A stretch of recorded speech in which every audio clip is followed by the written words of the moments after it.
It was one of those long, restless nights when sleep just wouldn't come. The kind of night where every creak of the house feels louder. Every shadow seems to stretch a little too far. I had been sitting on the couch, scrolling through my phone to pass the time, when I heard it. A knock at the door. Not the kind of urgent, loud knock you'd expect if someone needed help. No, this was slow and deliberate, 3 precise taps that echoed through the silence of my house. It was 2:13 a.m. I froze, my heart thudding in my chest.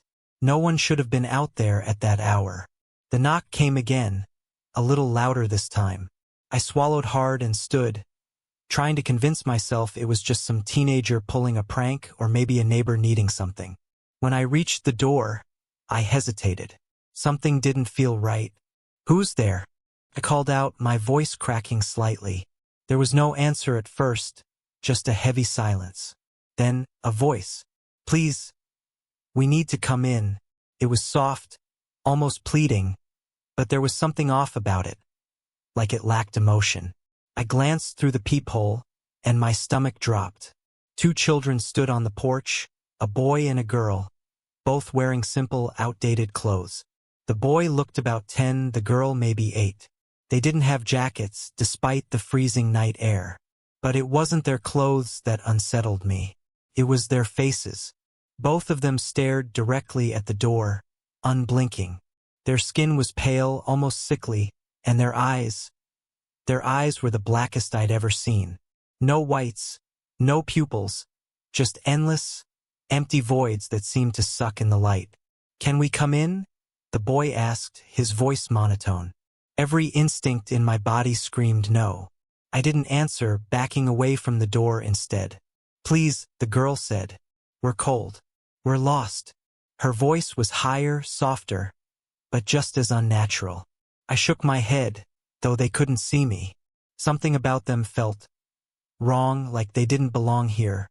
"We can't come in unless you invite us," the boy said, and his words sent a chill down my spine. I didn't reply. Couldn't. My hand gripped the edge of the counter, my knuckles white.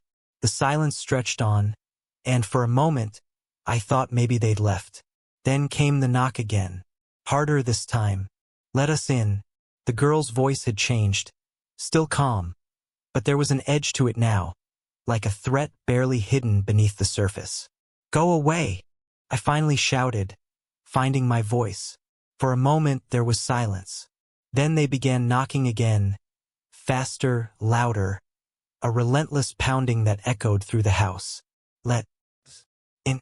Their voices overlapped, no longer soft or pleading but sharp and commanding. I stumbled back, nearly tripping over the coffee table, and grabbed my phone to call the police. My hands shook as I dialed, but when I looked back toward the door, the pounding stopped. They were gone. The porch was empty.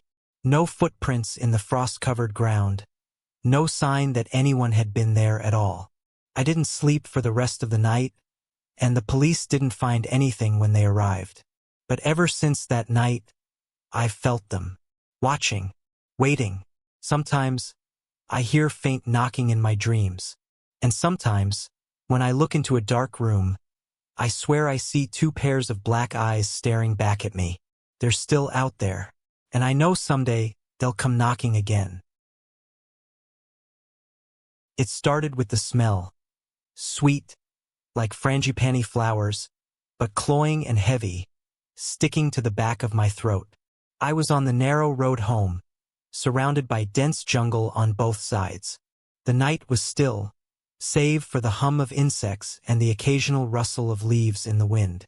But that smell, it didn't belong. I glanced in my rearview mirror.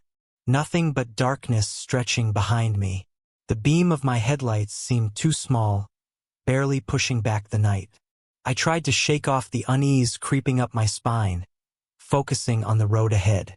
Then I heard it, a soft, feminine laugh. It was faint at first, so faint I thought I imagined it.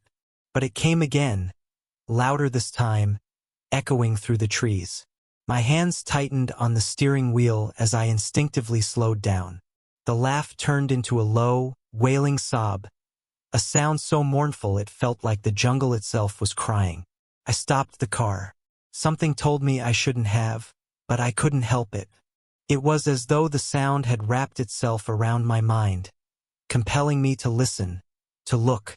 I rolled down the window slightly, and the smell of frangipani flowers grew stronger, almost suffocating. "Hello!" I called out, my voice trembling. Nothing. Just as I was about to roll the window back up and speed away, I saw her. She stood at the edge of the road, bathed in the pale light of the moon. Her long black hair cascaded over her face, her white dress fluttering in the still air as though it had a life of its own. Her bare feet barely touched the ground, and she swayed gently, as if moved by an unseen wind. "Miss, are you okay?" My words sounded hollow, swallowed by the thick silence of the night. She lifted her head slowly. Her face was beautiful, unnaturally so. Her skin pale and flawless, her lips red as blood. But her eyes, they were hollow, black pits that seemed to bore into my soul. She smiled then, a slow, deliberate smile that didn't reach those lifeless eyes. Before I could react, she was next to the car.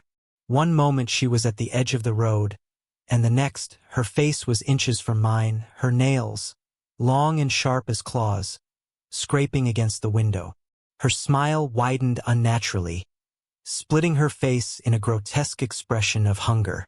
"Do you smell the flowers?" she whispered, her voice soft and lilting, yet dripping with malice. I froze, unable to speak or move, trapped by her gaze. She tilted her head, studying me like a predator sizing up its prey. "Let me in," she purred. I don't know how I found the strength to move, but I slammed my foot on the gas. The car lurched forward, the tires screeching against the pavement. For a moment I thought I was free. Then she screamed. It was a sound unlike anything I'd ever heard. High-pitched, shrill, and filled with rage. The smell of frangipani vanished, replaced by the sickening stench of decay. I glanced in the rearview mirror, and my blood ran cold. She was flying after me, her long hair streaming behind her like a shadow, her claws outstretched. Her eyes glowed red now, burning with fury. I pressed the accelerator to the floor, my heart pounding as the car raced through the darkness. Her screams grew louder, closer, until it felt like she was inside the car with me. Then, just as suddenly as it had begun, the noise stopped. I didn't slow down until I reached the lights of my village. Only then did I pull over, my hands shaking as I gripped the steering wheel. The next morning, I found long, deep scratches running down the sides of my car, as though something had tried to rip it open. The elders told me I was lucky. The Pontianak, they said, only kills those she truly despises. But her laughter still haunts me, and sometimes, when I catch the faint scent of frangipani flowers, I wonder if she's watching, waiting for another chance to find me. Growing up, my grandmother would tell me stories about Baba Yaga, the witch who lived in a hut that walked on chicken legs. She warned me never to wander too deep into the woods near our village. Baba Yaga, she said, had a hunger for the lost and foolish. I never believed her, not until the night I got lost. It was late autumn, and I was hunting in the forest, chasing a stag that had eluded me all day. The trees were bare, their branches twisting like bony fingers against the pale moonlight. The air was sharp and cold, biting with every breath. I should have turned back when the sun dipped below the horizon, but pride and stubbornness kept me moving deeper into the woods. The first sign something was wrong came when I realized the forest had gone silent. No rustling leaves, no distant calls of owls, just an oppressive, suffocating stillness. My footsteps seemed too loud, echoing unnaturally through the trees. Then I saw the light, a faint, flickering glow in the distance, like a fire dancing behind the trees. Relief flooded me. Cabin, I thought. Maybe a hunter's lodge or a hermit's home. I hurried toward it, the underbrush cracking underfoot. As I got closer, the light grew brighter, casting long shadows through the forest. Then I saw it. A small hut, perched atop massive, clawed chicken legs that shifted and creaked as they moved. The building swayed gently, as if alive. I stopped dead in my tracks, my breath catching in my throat. My grandmother's stories came rushing back, her voice warning me about the witch's house that walks. Before I could move, the hut's legs bent low, settling onto the ground with a heavy thud. The front door creaked open slowly, spilling warm, golden light onto the forest floor. "Come in," a voice rasped, low and gravelly, yet oddly melodic. Every instinct screamed at me to run, but my feet felt rooted to the ground. A figure emerged from the doorway. She was tall and hunched, her frame impossibly thin, her limbs long and knotted like tree roots. Her face was a nightmare. Sunken eyes that glowed faintly in the dark, a hooked nose, and a mouth filled with yellow, jagged teeth. Her hair was a tangled mess of silver, falling over her shoulders like cobwebs. "You look cold," she said, her lips curling into a crooked smile. "Come, warm yourself by my fire." I shook my head, finally finding my voice. "I should go. I'm lost, but I can find my way back." Her smile widened, and she stepped closer, her bony fingers clicking as she curled them. "Oh, child, the forest doesn't let people go so easily. Come inside. I'll feed you, give you a place to rest. You'll be safe here." Her words were sweet, but her tone dripped with malice. "I'm fine," I stammered, stepping back. "Thank you." Her eyes narrowed, and for a moment, the air around me seemed to freeze. Then she let out a dry, crackling laugh that echoed through the trees. "Fine," she said, her voice turning sharp. "Run, little rabbit. But remember, the woods are mine." I turned and bolted, my heart pounding as I sprinted through the darkness. The forest seemed to close in around me, the trees twisting into grotesque shapes. I could hear her laughter following me, growing louder, closer. "Run faster, child," she taunted, her voice cutting through the night. I didn't stop until I burst into the clearing near my village, collapsing onto the frosty grass. The forest behind me was still and quiet again, as if nothing had happened.